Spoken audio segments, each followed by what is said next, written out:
Hi there, I'm Christine Dunbar from speechmodification.com, and this is my Smart American Accent Training. Welcome to our Saturday live question and answer class. Please feel free to put your questions in the chat at any time. We talk about English pronunciation and American accent. We can talk about pronunciation, intonation, anything to help you improve your fluency and spoken English. Feel free to ask about that. If you're watching this later on as a replay, you can leave your questions in a comment. I will come back to those, go through them, give you resources and answers for your questions, both here on the channel and on our website, speechmodification.com. At the start of class today, I want to talk about two words, formerly and formally. This was a request from a viewer, and it looks at a problem I'd like to target, which is the sound when it's in the middle of words. So both of these words have an R in the stressed syllable. The first syllable, for, has the or diphthong. But then the second one, the first one has this secondary sound in the second syllable, and this one does not have that sound. And so we can talk about a problem that often can happen for words like this, and also just help you to say these two words that may be challenging because of the R and L sounds in them. So for the word formerly, we stress on the for syllable, and it has the true or diphthong. And then the challenge here is to make sure that when you're saying former or formerly, that this second sound does still have the tight back American R, former. Often people will not be tight enough on that, and it'll sound more like forma or forma instead of former, formerly. Especially when I have to do the ly together, that R and the L. Make sure that to practice this, start it without the ly syllable. Just try saying former. You can also begin on the unstressed mer syllable to make sure that R doesn't drop, like mer, former. That way you can really feel that you're coming back to that position, former, former. Then add your ly back, formerly, formerly. The end of it actually does sound the same as we have in the word early, with an and a ly sound. We're just not stressing. In early, we stress on in formerly, formerly. This goes by very quickly. So the key is making sure the is there, but we don't want to stress on it. We don't want formerly, formerly. Versus in formally, now we don't have an and letter A is completely unstressed. It's just the schwa sound like formally, formally. So the problem usually is not with this word formally. It's that when someone's saying formerly, it'll come out sounding more like formally because they're missing this sound. This is true also in a word like orderly. We have the early again at the end. Order, border, northern. A lot of times those unstressed are harder for you to make the true tight back sound because they need to be light and fast, but they still need to have that sound. So building from it, once you can say formerly and formally, try them in some different contexts, some different sentences. So the artist formerly known as Prince, he's formerly known as Mr. Agajanian, just for examples. You want to put those into phrases and sentences how you would use them. So thanks for pointing this out to the viewer who asked for this topic. There's lots of words that have multiple R's, that have R's and L's. Break them down slowly, make sure that you can say all of the sounds by themselves, and then build them together as longer words. You can get more help for R's and L's in my videos for those sounds, as well as we have an American R playlist focusing on challenging words and sounds with the R sound. And then in our Sounds of English course on speechmodification.com, I walk you through all of the sounds of English, how they're spelled, and what error patterns to watch out for, how to correct them. So you can find that course, our Sounds of English course, on my website, speechmodification.com. Welcome everyone. It's nice to see so many of you here. I'll turn to your questions now. Please feel free to put your questions in the chat at any time. We have a question about, greetings from Poland from one of our channel members. we have a question about the word reciprocate. So reciprocate. I'll change my pen here. So in the word reciprocate, we have second syllable stress. So the sip syllable is stressed. That means my letters RE are going to have an unstressed, reduced I vowel. And letter C says the S sound in this word, sip. We have letter I saying the I, stressed I here, reciprocate. Our letter O, again, is going to be reduced because it's in an unstressed syllable. So instead of reciprocate, it's going to sound like reciprocate, a schwa there. And then we still have a clear vowel on that last syllable, but it's not stressed. So one thing to watch out for is if we have something like reciprocation, an Asian word will be stressed on the A. In reciprocate, we still have the clear A, but we don't want to stress it. Not reciprocate, but reciprocate. So I would write that like reciprocate. Maybe I'll use a K there. Or Kate. Anything that helps you think of that A vowel. So reciprocate. I need to reciprocate his nice invitation. Let me know if that helps you, if that handled your question. And thank you so much for being a channel member. I appreciate your support. Okay, we have a question about the word subject and subjects.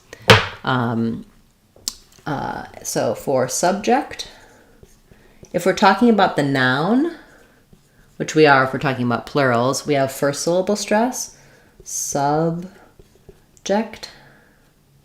It's not really that different. So we would have first syllable stress, the stress schwa, the j sound, and the kt subject. The the vowel e says the vowel. Subjects. Your question was, is that the same as we would have in X? So if we have X, we have k and subjects. And yes, in subject, we're going to hear that t sound happen, subject. But if I'm saying subjects, the T tends to just drop. And so it'll be more like subjects. I study several subjects. It's too hard to do the kt, subjects. So we tend to just drop that middle of the three voiceless consonants there at the end. Many subjects. One subject, but many subjects. Good point. Yeah, so thinking of it this way, if that helps you for that pronunciation. Okay, we have a question about the word vulnerable. So I do have a video for this one because it's something that's often asked about. And there's a couple of different ways. So we can do, it's always going to be stressed on the first syllable, vol. And then the middle syllable with the there is optional, vulnerable. So one way would be to say it fully with 4 syllables, vulnerable. You'll also hear people reduce it to vulnerable, where it's kind of almost like this schwa drops, and then you end up with a nra, vulnerable. It's probably easier to do vulnerable with all 4 syllables, but just know that we really reduce and rush through these unstressed syllables here. One way to practice that is to say those syllables first and then add your stressed first syllable back. That would sound like neurable, vulnerable, neurable, vulnerable. And then, of course, do try practicing it in some phrases like he's feeling very vulnerable. That leaves us in a vulnerable position. Yeah, tough word. Again, with the R's, the L's, the syllabic L there at the end, and those reduced schwa sounds. Definitely want to go slowly on practice and build up your ability to say it smoothly. If I have time after class, I'll put a link for my video for that where I go into a little more detail, but that's basically the gist of how to say vulnerable. Okay. We have a question about the word resilience. Resilient, resilience, and elite. So resilient and resilience. Those are basically, I think actually, I may have just covered your word in another video that will be airing soon. I wonder if we have, no, resilience is fine. So we have second syllable stress. Letter S in this word says the Z sound. So we have resilient. You can either do it kind of as e-unt or just yunt, resilient. It's again another place where we have two very fast syllables that almost just become one, resilient. And you can think about it like yint as well.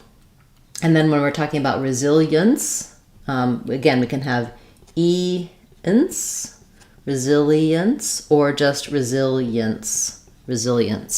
Americans will tend to make these more like 3 syllables rather than 4. And then finally you have the word elite. Again, we're stressing on the elite syllable. Letter I says E in this word. That means our first syllable is going to be a reduced I sound. So you'll see it as elite. He's part of the elite. An elite invitation. So when we see it by itself, we want to say more like elite with an E there for letter E, but you do want to use a reduced vowel there. It's more of an I sound, elite. Yeah, great words. Thank you for that question. Okay. We have, if you've asked one thing, I may skip yours and move to someone who hasn't had a question answered yet, but I'll come back if there's time at the end to answer second and third questions. So we have a question about dead and dad and how they sometimes sound the same. Yes, so when we're looking at the word dead, we're talking about the eh vowel, like in red. And when we're looking at the word dad, we're looking at the ah vowel, like in black. I'm also I'll put the word did here as well, because sometimes having all 3 vowels can be helpful.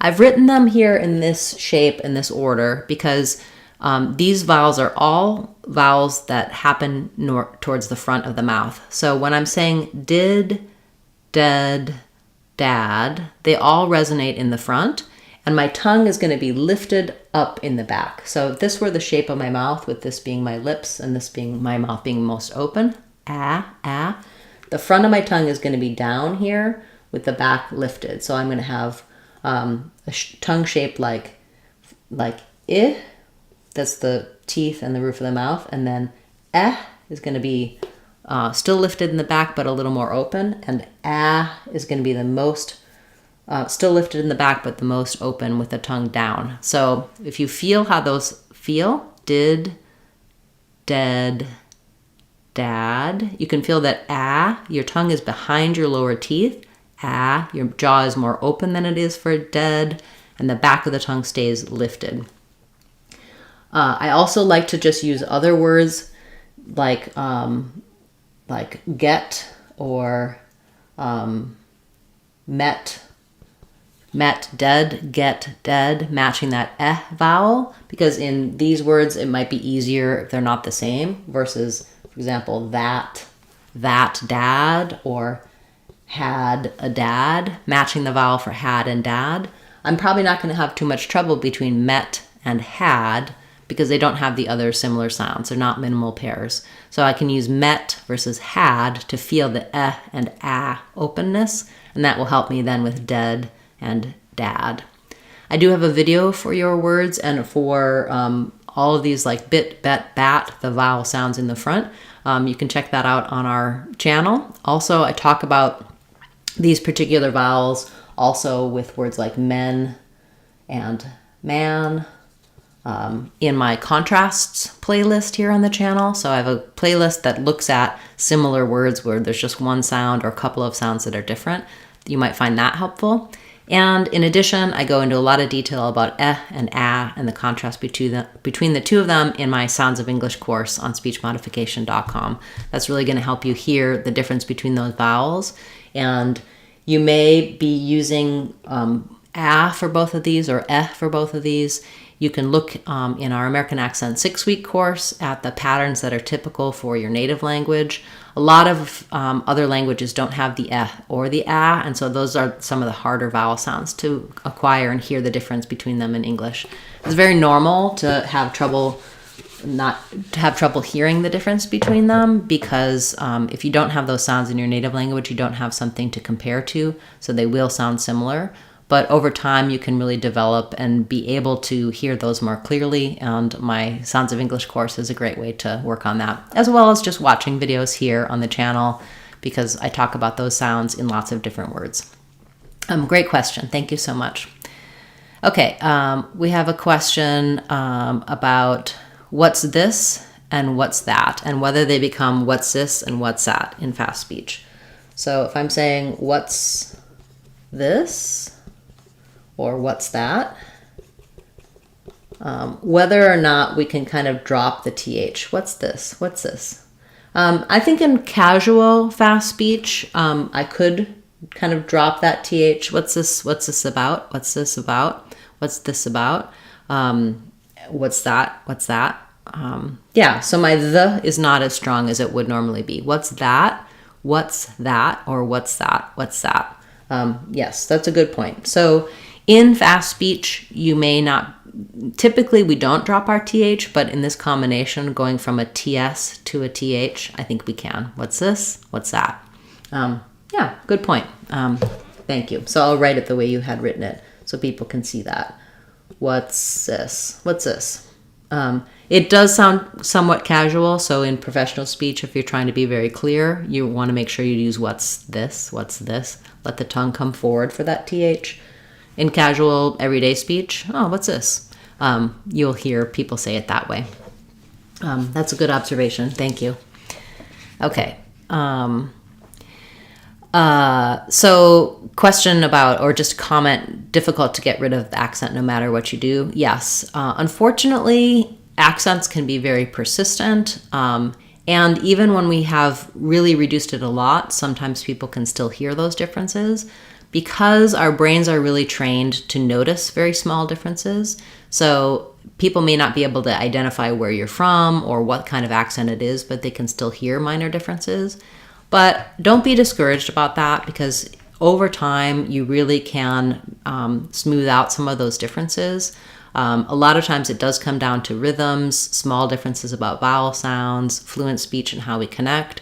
Our American Accent Real Talk course walks you through a lot of those details for those of you who are more advanced and are feeling like it's hard to get rid of some of those lingering small details.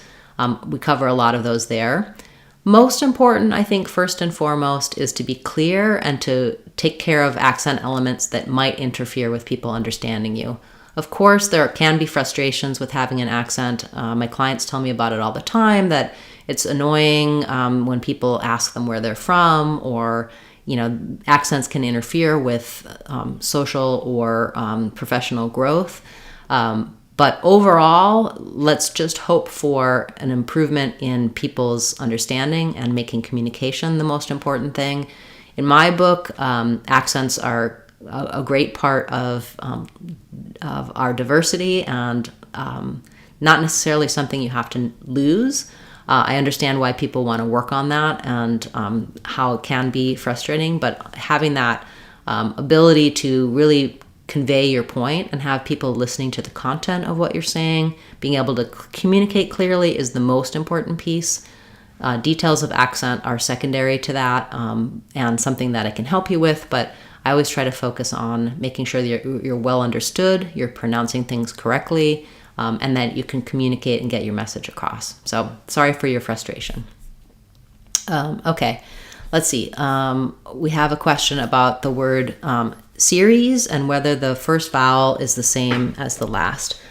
So yes, in the word series, which actually, by the way, is the planet name or the dwarf planet Ceres.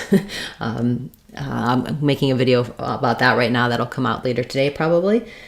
We have the E sound in both of these. But in a word like series, where we have the ear diphthong, this E may sound a little different than this E, just because it's followed by the R. So I'm not really saying, like, for example, if I say series, that doesn't sound right. It's not series because I'm not really doing a true E here as I do ear. When I'm doing ear, I'm starting from the position of the E, but I'm gliding right into the R, ear. So you want to think of it as being more like sear or sear. So building from ear, that there's just a small movement into my from my E, ear, sear, series. So technically in the IPA, I would write them with the same E sound, but this is part of ear. It's not series, it's series, sear. Some IPAs will denote that ear sound like this. It's not really an I and an either. I'm not saying series. This is just a way of marking ear and having that gliding ear sound. So you can check out my video for R diphthongs to help you with ear, air, etc. And that should hopefully help clear that up. But in series, yes and no, same vowel sound for those two vowels. Hope that clears that up for you. That's a great question. Thank you. Thank you so much for your comment and donation. That's wonderful, and I appreciate your support. I'm glad you're enjoying the online courses. That's wonderful. So let's see. We have another question from our channel member about clarifying that in Webster's it has reciprocate.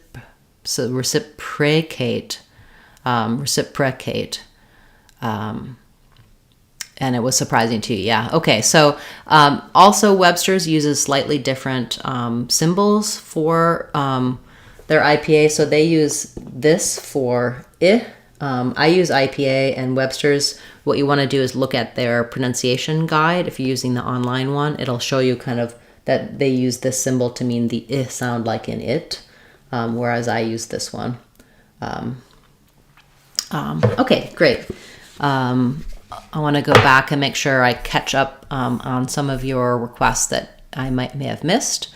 We have a question about the word residual. So this is a good one for some hidden sounds and some unusual spelling. We're stressing on the zid syllable, and again, we have another Z sound for our letter S. And then this DU, residual, is a J sound. So we have residual. So we have an U and an O. And our RE is an I sound that's reduced. So writing it out with alternative spelling, residual.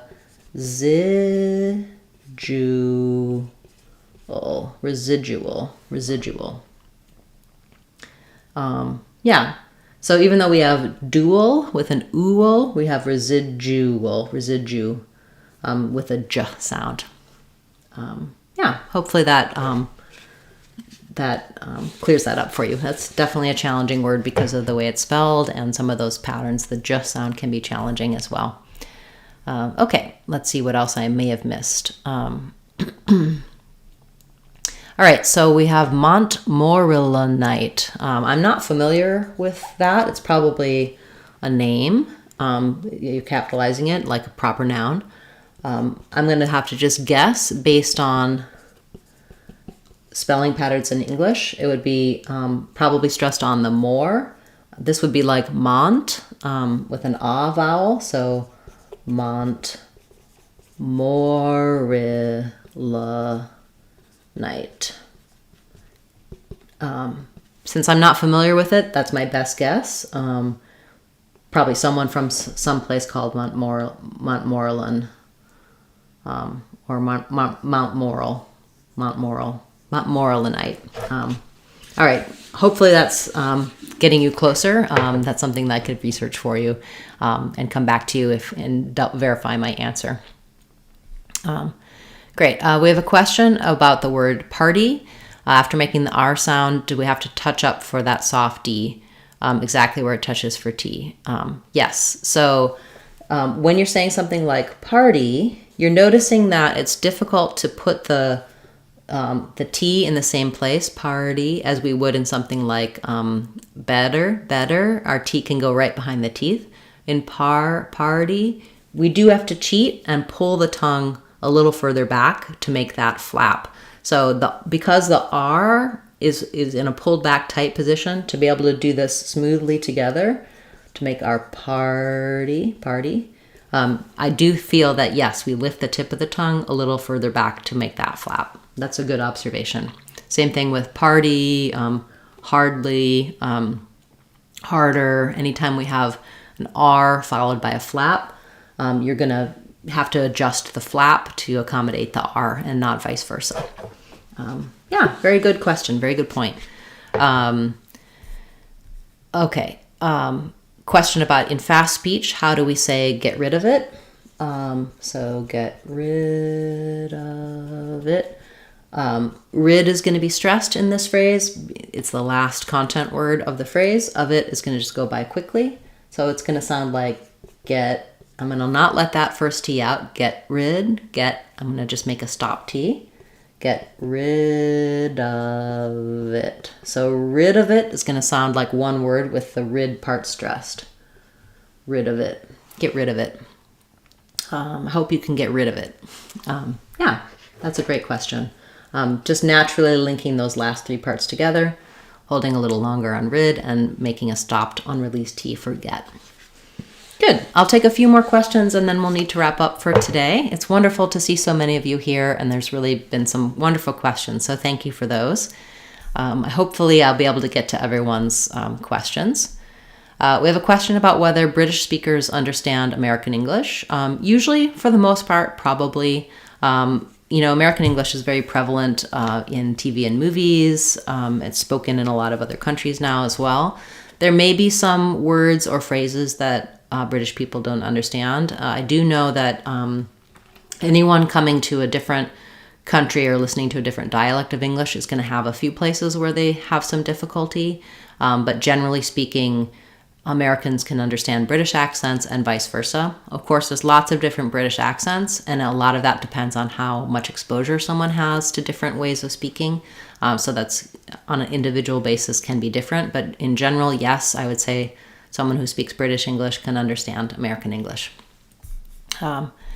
Great. We have a question about videos for consonant clusters. So I do have a number of videos for consonant clusters. You can look for my video about past tense and plurals. That's one place. And then if you just search on my, if you go to my channel, if you click and you go to the community page, you can see there's home, community, videos. If you scroll all the way to the right, you'll see a search box. And then if you type in consonant cluster, you'll see some videos that come up. You could also type in, I talk about that in a video about the word texts. There's quite a few videos about consonant clusters there on the channel. So hopefully you'll be able to check those out. Also in my online course, our American Accent 6-week course, and in our Sounds of English course, I do talk about consonant clusters as well. If you have a specific word you'd like me to talk about today, I can. And also, if you leave me a comment on another video or on this video to remind me, I can give you some links to some of those videos. Thank you for that. Okay. We have a question about the word moisturization. So for moisturization, we stress on the second to last syllable. Words that end in shun are stressed on the syllable before. So nation, organization, moisturization. We have the oi diphthong here, which we typically spell with oi or oy. So thinking about, we have some secondary stress, moisturization. So it sounds like moist moisture. This TU sounds like a CH sound, ch, moisturization.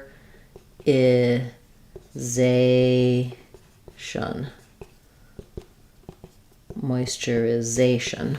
So you might want to start on the stress syllable, zation, and then moisturization. You can also go slowly, syllable by syllable. Moisturization, moisturization. Yeah, long words like that, it can be helpful to break it down and see where the syllable stress goes. We have a follow-up on the word elite. The details you didn't understand. So your first sound is I, short. Your second syllable has the E sound. That should be long. So practice it by saying leet, elite, elite. Yeah, okay. Let's take a look at what else we have. We have a question about the word bouquet. There's a couple of different correct ways to say this one. We can say bouquet. We can also say bouquet. Bouquet or bouquet. Both have first syllable stress. Just some people use the O vowel, some use the U. I tend to use bouquet. Also we can do bouquet or bouquet, which is what I tend to use. Bouquet, second syllable stress. And then, yeah, bouquet or bouquet. I think actually it's more common to stress on K, but the first syllable has secondary stress and can be bo or boo. So bouquet or bouquet. Yeah, I do have a video for bouquet. I think it's a short. You can find it on the channel, and also leave me a comment and I'll direct you to where to find that if you want a little more detail. Okay. We have a question about some speakers pronounce the word something with a glottal stop, native speakers. So they say like something, something.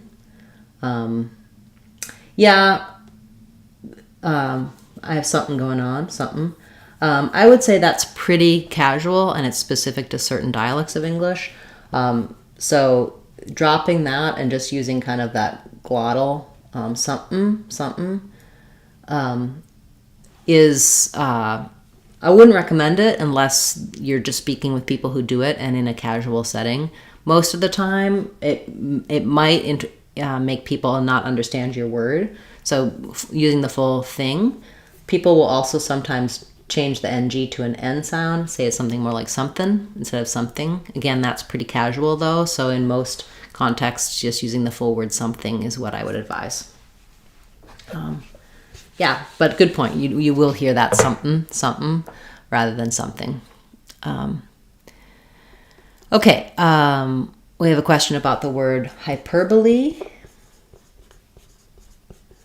So even though this looks like hyperbole, we're stressing on the per, so that changes how we pronounce it. So we have hyperbole.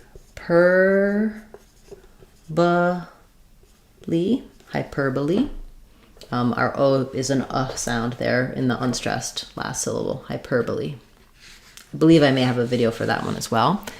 It's great to see so many of you here and so many wonderful questions. Probably I'm not going to be able to get to all of your questions because I need to wrap up shortly, but I'll do my best to get to a few more if I haven't answered one of your questions yet. We have a question about the word concussion from one of our channel members. So we have the stress on cush here. That means the letter C-O-N. Sometimes in words they say con if they're stressed, but here as they're unstressed, they're going to sound more like kun. You're going to have a vowel schwa. Concussion. And letters SS say the sh sound here, so I would rewrite that like cush on concussion. We may have almost no vowel for the shun part, going really quickly from the sh to the n, shun. Or we might have a shin or a shun. Doesn't matter as long as we're very reduced there. Concussion, concussion. She had a concussion. Yeah, good question. Thank you. Okay. We have a question about pronouncing both of you and both of them. So both of you, both of them. In connected speech, we're going to link these two together, both of. So it's going to sound kind of like both of you. Both of you should come. Both of them, both of them. Same thing, we have both of. And here we may say it fully with both of them, with a the sound, or we might drop it, both of them, both of them.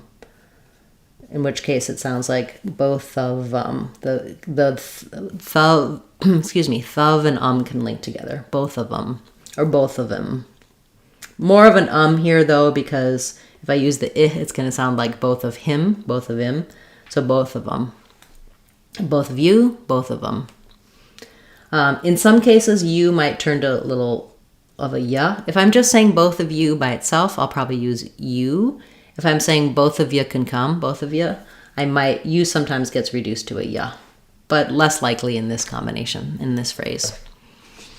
Okay, we have a question about learning American accent through rap songs. The songs are always different than spoken speech. You will hear certain dialects of English that are similar to rap. It's not always going to match how we speak in more professional speech. They're going to use different words and different connections. And also rap, a lot of the way it works is playing with rhythm and playing with pronunciations. So they might make words rhyme that don't normally rhyme, and they might change the rhythm to fit the rhythm of the song to make it interesting. So it's not going to be the same as we would say in spoken English. So it's interesting to listen to. I would use it as kind of potentially helpful for pronunciation, less helpful for real speech rhythm, and also just going to have different vocabulary than we might use in other contexts. So somewhat limited in its helpfulness. Generally, music versus speech is a different way of pronouncing, and much different rhythms for sure. Okay. We have a question about whether the G is omitted in the word going.